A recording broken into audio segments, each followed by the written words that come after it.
Alors, il est où le panneau? Allez, 1, 2, 3.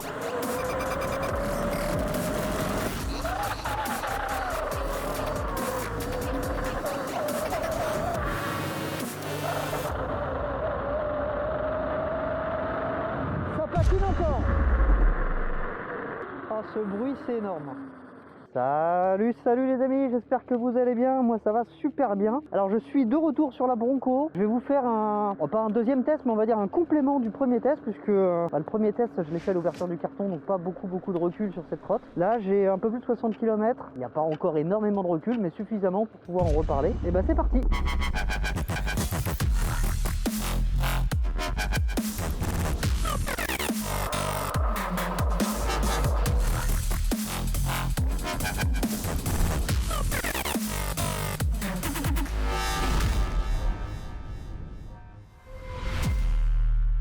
On va commencer par les 10 petites secondes de forçage. Vous étiez plus de 1000 nouveaux abonnés le mois dernier, un peu plus de 7000 en tout. Et bah faut continuer comme ça, plus j'aurai d'abonnés, plus je pourrai vous proposer de produits sur la chaîne et plus il y aura de vidéos. C'est déjà bien parti, donc merci à tous les anciens, nouveaux et futurs abonnés.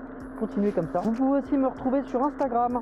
L'adresse s'inscrit juste en dessous. Et puis on va finir le forçage avec Fast Ride, puisqu'avec le code 0Rider, hors promotion, vous avez 5% sur tout le site, y compris sur des achats de trottes neuves, ce qui est vraiment pas négligeable. 10 jours de Bronco et c'est déjà mon délire, ça il n'y a aucun doute là-dessus. Alors pourquoi faire un deuxième test? Tout simplement parce qu'un premier test on le fait généralement peu de temps après l'ouverture du carton, donc on n'a pas énormément de recul sur la trottinette. Là j'ai 60 km, je dirais c'est pas énorme comme recul, mais c'est déjà suffisant pour pouvoir compléter un petit peu ce premier test. Alors déjà on va commencer par ce guidon, parce que je l'ai critiqué pendant le premier test. Mais alors je vais être honnête, le guidon Xtasi je le connais bien parce que ça fait longtemps que j'en ai utilisé un il y a très longtemps sur ma première 10X. Et je dois admettre que si son form factor ne me plaît pas du tout parce que je trouve qu'il fait fragile, la vérité c'est que jamais un Xtasi ne m'a lâché. Alors celui-ci il est un peu modifié par rapport à celui d'origine, il est plus large et au final ils ont rajouté une petite vis de réglage au milieu qui permet de supprimer complètement le jeu. Là vous voyez j'ai vraiment pas de jeu. Et bah du coup il est vachement bien. Alors c'est par là. Donc déjà bonne surprise sur le guidon. Alors je vais vous faire le petit listing de ce que j'ai déjà modifié sur cette trotte, sachant que je vais pas modifier grand chose parce que je la trouve quand même pas mal du tout comme ça. Alors les garde-boue, je les ai virés. Alors c'est pas parce qu'ils claquent pas, a priori c'était vraiment les premières versions qui claquaient, moi j'avais pas de soucis. C'est juste une question d'esthétique et de pratique. Je ne prends jamais la trottinette sous la pluie, ou en tout cas pas celle-là, et je les trouve excessivement moches, donc je les ai retirés. Ça devrait pas me poser de problème puisque comme je vous dis je ne roule pas sous la pluie avec cette trottinette là. Et ben le guidon, le cintre du coup, je l'avais changé. J'avais mis un cintre très large avec un rise un petit peu plus haut. Et au final, je trouvais que j'étais moins confort qu'avec l'Xtasi, donc je suis revenu sur l'Xtasi. Et du coup, j'en ai profité pour comparer avec celui que j'avais déjà. Et celui de la Bronco est bien, effectivement, celui de la Bronco est bien plus large. Alors j'en ai profité pour changer les poignées. J'ai mis des poignées ergonomiques là comme celle-ci. Alors c'est pas très beau, mais moi j'aime beaucoup. Je trouve que ça permet de bien gripper la trotte quand on la tient d'une main. J'ai rajouté cette protection sur le display. Alors ce qui me confirme que c'est exactement les dimensions d'un QSS4, parce que cette protection là elle a été faite par un ami en impression 3D et elle était taillée sur le QSS4. C'est exactement la même chose. Donc j'ai rajouté un petit rétroviseur que vous retrouvez en description. Alors avant je vous fournissais le lien Amazon, maintenant je vous fournis le lien TrottSecure parce que c'est un petit peu moins cher chez TrottSecure. De toute façon tous les éléments que j'ai là-dessus vous les retrouverez en description. Qu'est-ce que j'ai modifié? J'ai rajouté un klaxon qui visiblement n'a plus de batterie. Bon, il n'y a plus de batterie, il est juste là. J'ai rajouté un klaxon, j'ai changé de l'amortisseur de direction. Alors c'est exactement le même que celui d'origine, sauf qu'il est noir. Celui d'origine est gris. Voilà, j'en avais acheté en avance pour la 11X que j'ai jamais monté. Et le voilà. Et puis voilà, au niveau des modifs, franchement, c'est tout ce qu'il y a à faire. Donc maintenant, on va revenir un peu sur la partie mécanique. Alors déjà, grosse bonne surprise, la Bronco, c'est ma seule et unique trotte qui est en mode single, donc en propulsion. Ne perd pas de puissance. Alors quand je dis ne perd pas de puissance, c'est pas par rapport aux deux moteurs, c'est que sur la plupart des trottes, enfin d'ailleurs sur toutes celles que j'ai à la maison, quand on passe en single, le contrôleur principal est moins puissant que le contrôleur secondaire. Ce qui fait que par exemple impossible de lever ma 10X Limited là qui est censée faire la même puissance. Si je me mets uniquement sur le moteur arrière, je ne lève pas la trotte, il n'y a pas assez de couple. Alors que celle-ci, Il n'y a vraiment aucun problème. Alors je vais pas vous le montrer en plein virage, ça peut être bonne idée. Voilà. Voilà, là je suis en single et ça part très très bien. Alors au niveau des suspensions, hein, c'est bien ce que je disais, on est aussi bien que sur une 0, voire mieux, parce que toutes les articulations contiennent des roulements. Voilà, il y a des roulements à vide sur chacune des articulations, je ne sais pas ce que c'était que ça. Apparemment ça venait pas de la poche, je vais pas crever. Alors si je devais faire quand même un petit reproche sur les suspensions, ce serait sur celle qui est à l'avant. Je trouve qu'elle manque un tout petit peu de travers. Ah, elle est un peu courte là-dessus. Putain, je sais pas où je suis.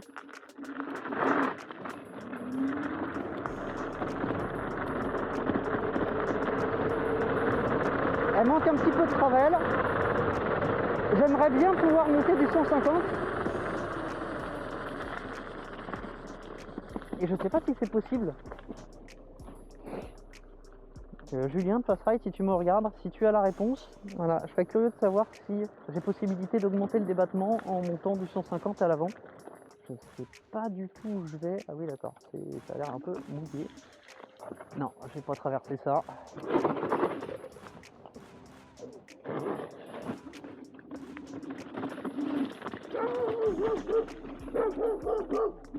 Alors au niveau de la position de conduite, c'est pareil, sur la première vidéo j'avais un petit peu critiqué le marchepied parce qu'il a un angle beaucoup plus prononcé que sur une 0.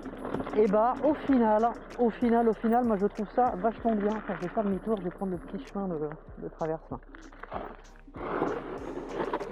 Alors gauche droite, allez gauche. Alors là je suis passé en dual.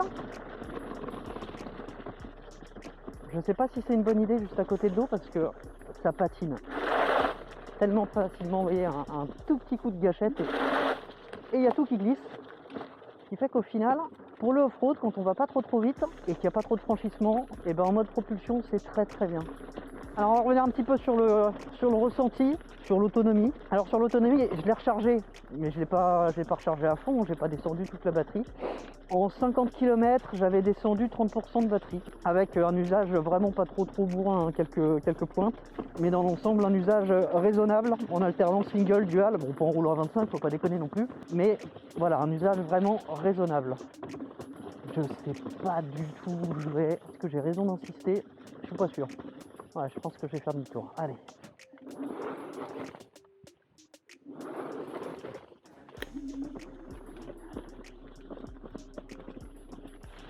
Alors cette largeur de deck, on s'y fait, hein. Franchement on s'y fait. Maintenant à chaque fois que je monte sur une autre trotte, je la trouve vraiment petite, même des gros modèles. Alors dans les petites particularités que j'ai pu relever sur cette trotte, un truc marrant. En vrai j'ai que 2 trottinettes qui font ça et c'est 2 trottes que j'ai reçues quasiment en même temps. Quand le contact est coupé, la trotte est éteinte, et ben vous pouvez quand même allumer les feux avec le petit bouton qui est sur le côté. Voilà, je sais pas pourquoi, c'est une petite curiosité, mais en tout cas c'est pratique pour faire des manœuvres dans un couloir bien sombre où on n'a pas encore allumé la lumière. Et ben ça permet d'allumer l'éclairage de la trotte sans l'allumer et sans prendre le risque de l'envoyer dans le mur quand on appuie sur la gâchette, chose qu'on a quasiment tous fait hein, sur ce type de gâchette.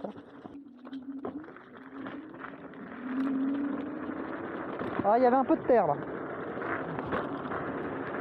On en prend plein la gueule.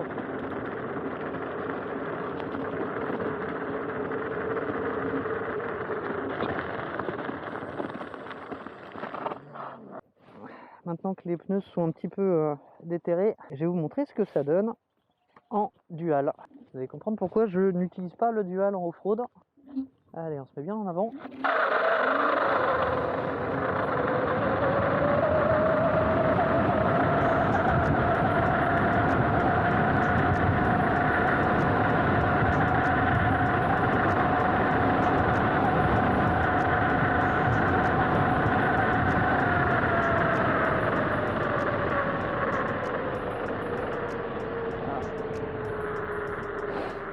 Alors l'utilité de l'amortisseur de direction, elle n'est pas trop à l'accélération, elle est à la décélération. Quand on commence à décélérer mais qu'on roule au-dessus de 70 km/h, c'est là où elle a tendance à, et je dirais pas guidonner, mais à louvoyer un petit peu.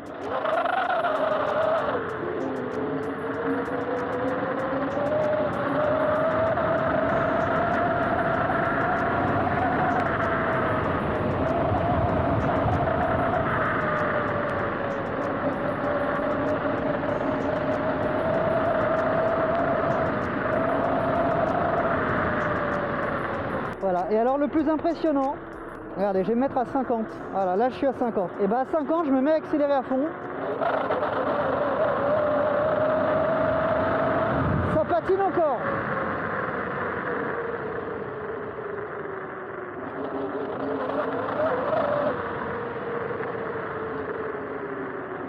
Où est-ce que je suis là? Ah ouais!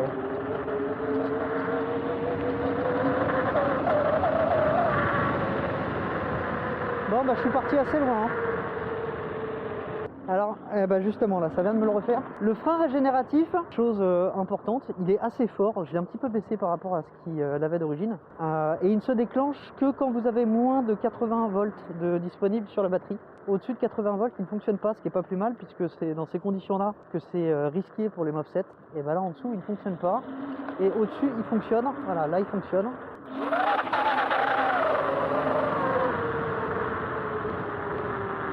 Ah, ce bruit, c'est énorme. Voilà, bah alors écoutez, avant de faire une bonne petite pointe en sortie de village, je vais conclure. Je vais faire d'autres tests sur cette trotte. Pour moi, c'est vraiment le monstre du moment. Pourquoi? Parce que oui, elle est monstrueuse, mais elle reste conduisible. Le châssis est hyper sain. Il n'y a pas de... Je sais pas comment dire. Au niveau des sensations, il faut vraiment l'essayer pour se rendre compte de la qualité de fabrication. Parce que voilà, rien ne grince, rien ne bouge. On sent qu'il y a eu beaucoup d'allers-retours entre Bronco et Fast Ride pour corriger les éventuelles toutes petites choses. Et là, on a vraiment un produit qui est mûr. Au final, le peu de reproches que j'avais à faire dans le test, et à l'usage, je me rends compte que c'est pas si déconnant que ça. Je pense notamment au guidon X-Stasi qui au final est quand même assez solide et permet de sortir de chez soi sans arracher tout le contour de la porte. Et ça, c'est top. Voilà, écoutez les amis, je vais faire une petite pointe après ce virage là, mais je vais vous dire au revoir maintenant et je vous dis à très bientôt pour une prochaine vidéo. Donc les prochaines vidéos, ce sera certainement un vlog actu. Les vlogs actu maintenant, c'est tous les dimanches. Voilà. Salut. Alors il est où ce panneau? Allez, 1, 2, 3.